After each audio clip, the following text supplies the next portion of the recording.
Di era Orde Baru, Bung Hatta dan Bapak Polisi Hugeng tidak mau dimakamkan di TMP Kalibata karena ada salah satu pejabat Pertamina yang dimakamkan di sana, yaitu Bapak Ibnu Sutowo yang menjabat sebagai Dirut Pertamina di era tahun 90-an. Beliau terbukti sudah melakukan korupsi besar-besaran. Jadi intinya Pertamina itu memang udah ada kasus korupsi itu sejak zaman nenek moyang. Dan katanya sih Ibnu Sutowo itu adalah kakek dari suami Dian Sastrowardoyo. Nggak tahu ya bener apa enggak. Pada saat Pertamina membeli RON 90 dan diklaim ke negara membeli RON 92, ini aja udah merugikan negara karena RON 90 dan RON 92 itu ada selisih harga. Selanjutnya, minyak yang tadi RON 90 itu diberi bahan adiktif atau diaplos supaya menjadi RON 92 yang seharusnya Pertalite menjadi Pertamax. Dijual secara retail di SPBU se-Indonesia Raya dengan harga Pertamax dan diduga ini sudah terjadi sejak 2018. Sebelumnya disclaimer dulu, karena berita ini agak sensitif, jadi berita yang saya sampaikan ini bukan merupakan asumsi pribadi, tapi saya sekedar membacakan berita kenyataan yang sudah tertulis di media massa. Untuk yang masih bertanya-tanya dan belum paham, emang masalahnya di mana? Ya jelas masalah banget. Untuk kasus ini yang paling dirugikan ya masyarakat. Kita sebagai masyarakat, customer membeli Pertamax dengan harga Pertamax ternyata isinya Pertalite. Terus mesin-mesin kendaraan ya, kendaraan baru-baru yang bisa dikatakan high class itu biasanya butuhnya itu bahan bakar Pertamax, bukan Pertalite. Kalau diisi dengan Pertalite, itu otomatis mesinnya tuh lama-lama rusak. Pada saat mesinnya rusak, itu yang nanggung ya customer sendiri. Kan rugi, beli udah Pertamax, harganya mahal, ternyata isinya Pertalite, dan mesin-mesin kendaraan yang kita isi katanya Pertamax, itu jadi rusak. Jelasnya yang paling dirugikan ya masyarakat seperti kita-kita yang membeli Pertamax ternyata isinya Pertalite. Terus yang menerima keuntungan dari selisih harga itu ya pejabat Pertamina yang bernama Rifa Siahaan. Dan diduga besar nominal hasil korupsi senilai 193 triliun. Nominal 193 triliun itu berdasarkan data tahun 2023 aja ya. Kalau di total semua dari 2018 sampai sekarang ya banyak sekali. Parahnya lagi, melalui konferensi pers Public Relationship Pertamina, masih menyangkal dan menyatakan semua hal itu tidak benar. Tidak terjadi pengaplosan dan kualitas Pertamax yang dihasilkan Pertamina sesuai dengan standar dan baik-baik aja. Sebenarnya yang diduga tersangka utama dalam kasus ini ada 7 orang. Para tersangkanya 7 orang ini semua ya, di sini udah ada foto sama namanya. Tapi di sini kita bahas tersangka yang paling atas, yaitu Dirut Pertamina Rifa Siahaan. PT Pertamina Patraniaga adalah anak perusahaan dari PT Pertamina yang bergerak dalam bidang perdagangan olahan minyak bumi. Dibentuk 27 Februari 1997 hingga akhir tahun 2020. Perusahaan ini memiliki 8 kantor regional dan mengelola puluhan depot minyak milik Pertamina yang tersebar se-Indonesia Raya. Sejak kecil dulu ya, waktu aku masih sekolah itu sering banget mendengar mafia migas. Cuma aku tuh nggak paham ya, maksudnya mafia migas itu gimana sih? Dan dari kasus ini akhirnya aku paham yang dimaksud mafia migas itu apa. Kasus korupsi Pertamina yang terciduk 2025 ini ternyata ya cara mainnya tetap dengan mafia migas yang dimaksud tadi. Salah satu cara mainnya itu, Dirut Pertamina ini sengaja menurunkan produksi Pertamina supaya para geng mafia migas mereka itu bisa mengimpor dari luar negeri. Kenapa kok memilih impor daripada produksi sendiri? Ya karena kalau impor itu harganya gampang di markup. Markup itu maksudnya itu ditinggikan. Contohnya gini ya, kita sebagai bagian logistik di salah satu perusahaan, kulaan gitu ya, sebenarnya beli souvenir sebanyak 1000 piece. Harga souvenir kita beli ke produsen itu harganya 10.000. Ya tulis aja di nota, harga souvenir kita belinya 12.000. Lah kan ada selisihnya itu, selisihnya 2.000. 2.000 dikali 1000 pieces, itu maksudnya di markup. Kalau di Pertamina ini belinya itu, yaitu beli bahan minyak yang RON 90, tapi bilangnya ke negara itu belinya RON 92. Aslinya kan memang belinya RON 90, diaplos, dicampur, katanya sih bahan oktan rendah apa-apa, nanti seolah-olah bisa menjadi RON 92, jadi Pertamax, terus dijual dengan harga Pertamax, jadi untungnya itu 2 kali. Ramai juga dibahas hal yang diduga plot twist dari mundurnya Ahok sebagai komisaris Pertamina di akhir 2024. Dan ternyata kasus ini kan terbongkarnya 2025. Hal ini kebetulan atau Ahok emang sengaja lepas tangan?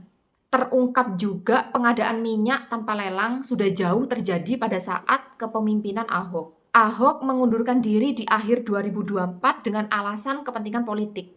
Diduga skandal ini sangat mustahil kalau Ahok nggak tahu, padahal Ahok kan menjadi komisaris Pertamina pada saat itu. Karena viralnya kasus ini, Pak Ahok pun dimintai keterangan. Beliau berkata, pada saat Pak Ahok masih menjabat sebagai komisaris Pertamina, beliau melakukan audit supaya Pertamina ini menjadi lebih baik dan memang ditemukan kejanggalan.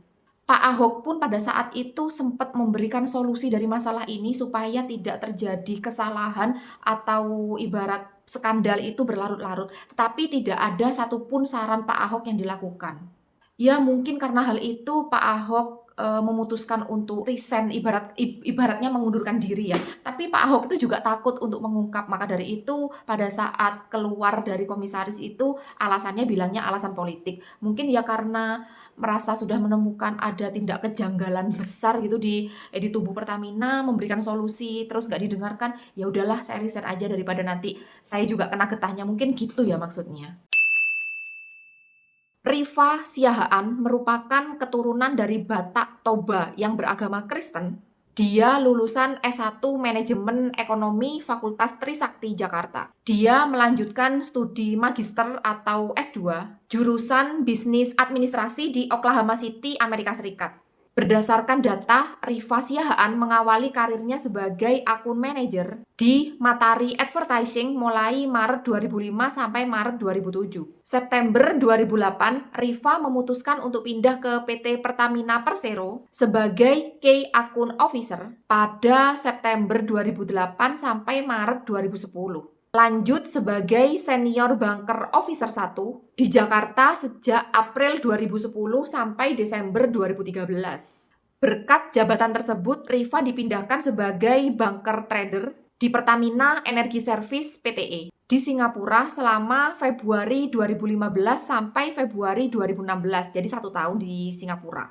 Setelah itu, Rifa ditarik kembali ke PT Pertamina Jakarta sebagai Senior Officer Industrial, Key Account pada Februari 2016 sampai April 2018. Selanjutnya berganti jabatan sebagai Preaching Analyst, Market dan Product Development, Detail Full Marketing selama Maret 2018 sampai April 2019. Karir Rifa di Pertamina makin cemerlang. Dia mengisi posisi sebagai Vice President atau VIP Crude dan gas operator di PT Pertamina International Shipping dari April 2019 sampai Desember 2020. Dia didapuk sebagai VO Sales sejak Desember 2020 sampai Mei 2021. Lalu Rifa dipindahkan ke subholding Pertamina lainnya, yakni di Pertamina Patraniaga, dengan jabatan utama sebagai Corporate Marketing dan Trading Director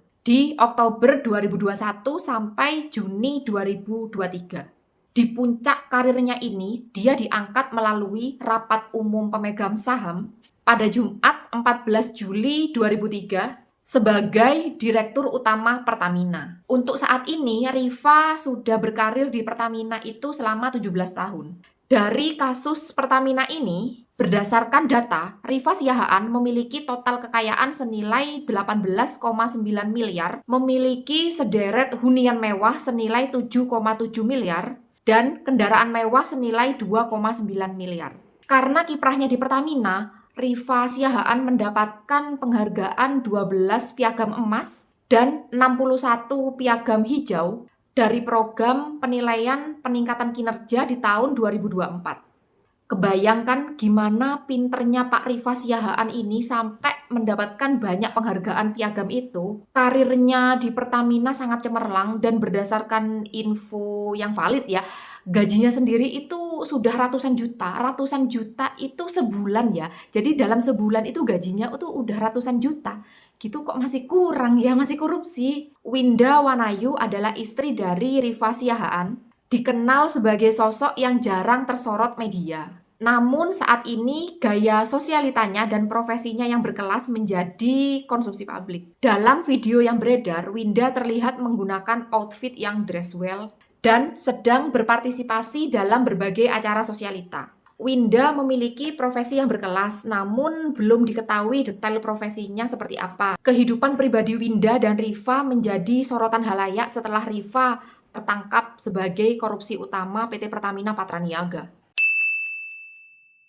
Winda Wanayu lahir di Manado 14 Maret 1992. Pernikahannya dengan Rifa dikaruniai 2 orang anak. Akun Instagramnya yang bernama Winda Nindra dan Windani saat ini di private. Winda adalah guru kelas yoga dan sempat bekerja di beberapa tempat seperti di bank. Dan PT Pertamina Patraniaga pernah menjadikan yoga sebagai guru kelas rutin di perusahaan. Kabarnya karir Winda sebagai trainer kelas yoga itu sangat mentereng.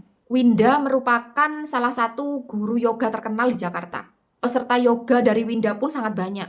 Selain sebagai guru yoga, Winda juga memiliki kerjasama dengan beberapa brand yang ada di sosmed, kayak endorse gitu loh. Begitu kasus Pertamina penggelapan tata kelola minyak yang menyeret nama suaminya sebagai tersangka utama, kabarnya Winda pun sulit dicari. Winda hilang dari peredaran, sosmed seperti Instagram, Facebook di private, sehingga publik nggak tahu kabarnya itu gimana. Berdasarkan keterangan Kepala Pusat Penerangan Hukum Kejaksaan Agung, Bapak Hari Siregar, awalnya berasal dari banyaknya keluhan masyarakat dari berbagai daerah mengenai kualitas Pertamax yang dianggap sangat buruk dan ujung-ujungnya merusak mesin sehingga mesin motor atau mobil yang seharusnya diisi Pertamax itu menjadi ngadat, macet, akhirnya rusak.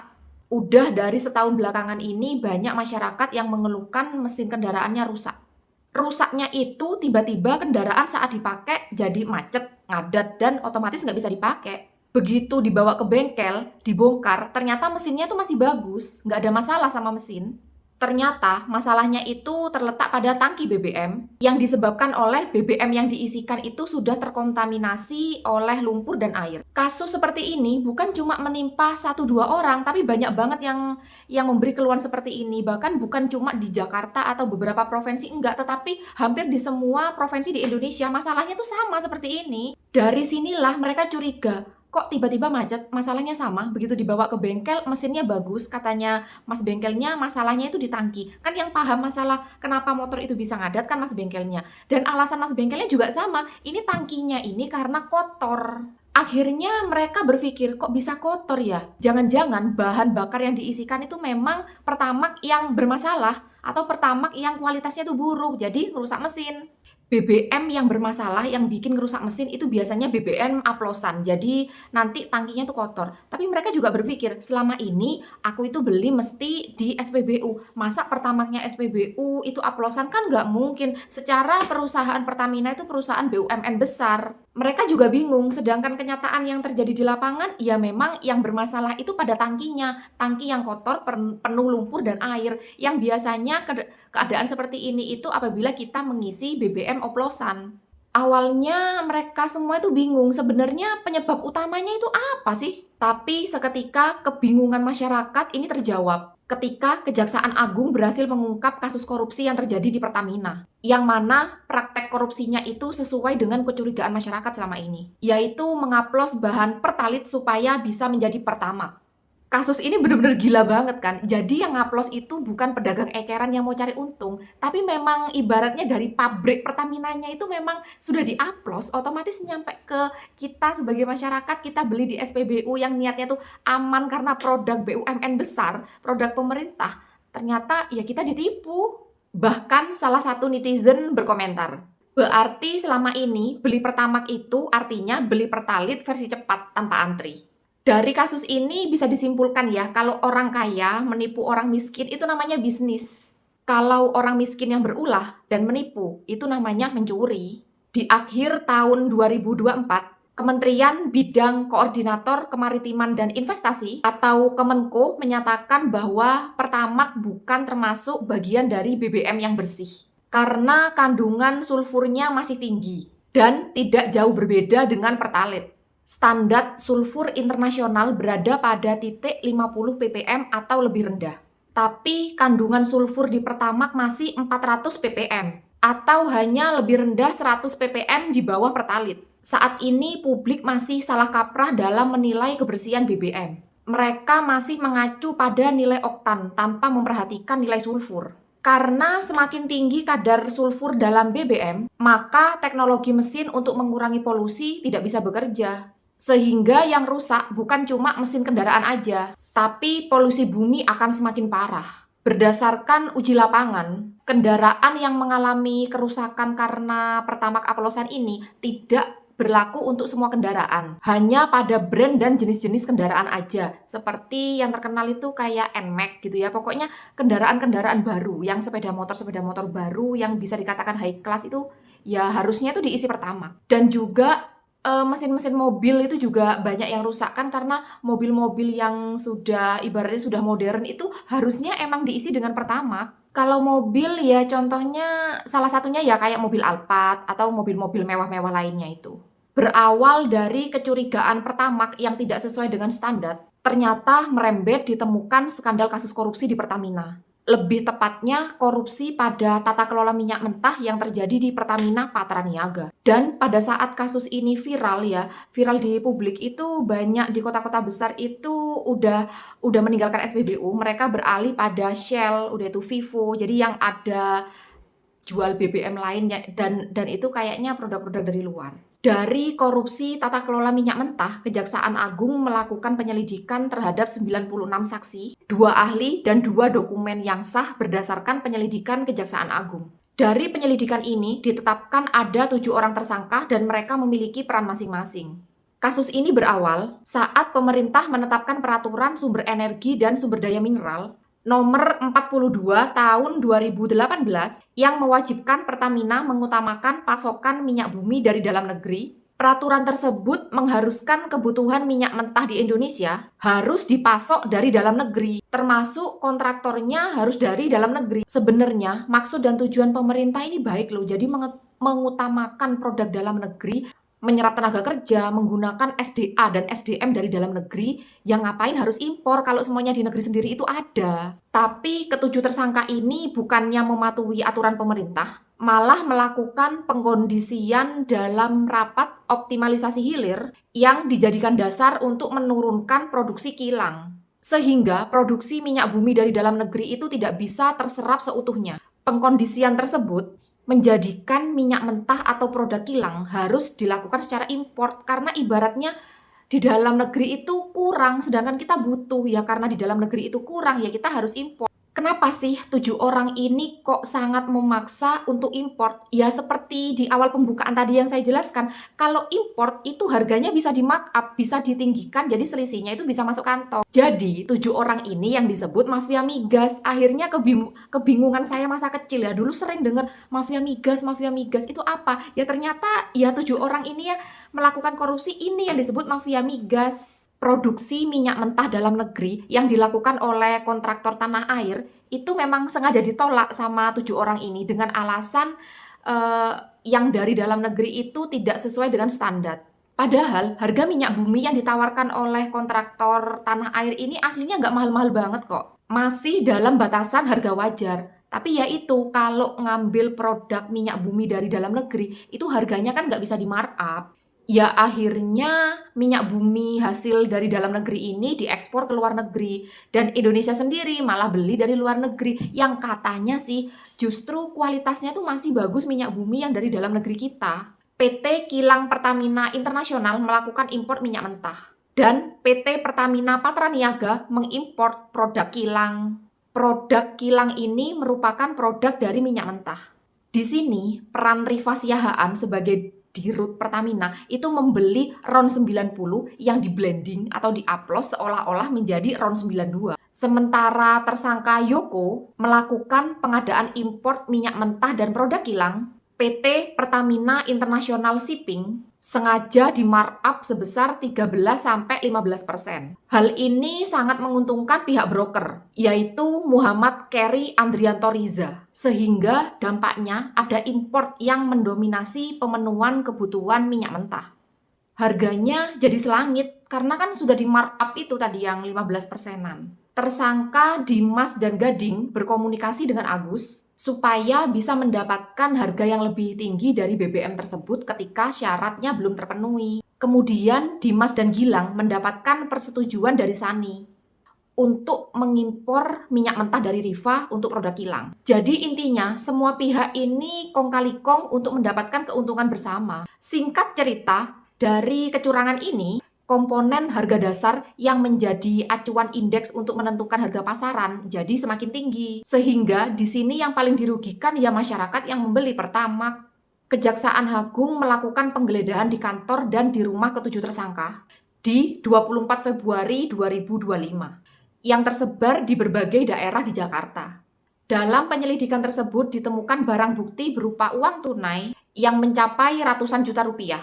Uangnya itu dalam bentuk dolar Singapura dan dolar Amerika. Mengamankan berbagai dokumen, HP, laptop. Kejaksaan Agung juga melakukan penyelidikan di rumah pengusaha minyak Riza Khalid karena beliau adalah ayah dari tersangka yang bernama Keri Andrianto Riza. Yang besar diduga Bapak Riza Khalid juga andil dalam kasus korupsi ini. Ditemukan bukti berupa uang tunai senilai 883 juta. 1.500 dolar AS, 2 CPU, dan 34 outer dokumen. Untuk saat ini, ketujuh tersangka dan juga ditambah Bapak Riza Khalid sudah ditahan dan terjerat UU korupsi. Ya, semoga aja ya kita semua berharap pengadilan bisa berlaku adil dan benar-benar menindak tegas tindak korupsi supaya menjadikan efek jera. Ada juga sih yang bilang, kan korupsi di Pertamina ini kan memang sudah ada sejak tahun 90-an ya. Jadi ibaratnya ketujuh tersangka atau generasi muda yang sekarang jadi pejabat Pertamina itu cuma tinggal melanjutkan apa yang sudah dilakukan oleh atasan sebelumnya. Tapi ya gimana-gimana tidak ada yang membenarkan korupsi itu. Yang namanya korupsi itu kan ibaratnya mencuri ya. Semoga ya kita semua dijauhkan dari sifat serakah, senantiasa bersyukur. Jadi kita itu tidak ada pikiran untuk melakukan korupsi atau mengambil hak orang lain. Terima kasih sudah menonton video saya sampai akhir. Semoga apa yang saya infokan bermanfaat dan sampai jumpa kembali di video-video saya selanjutnya. Assalamualaikum.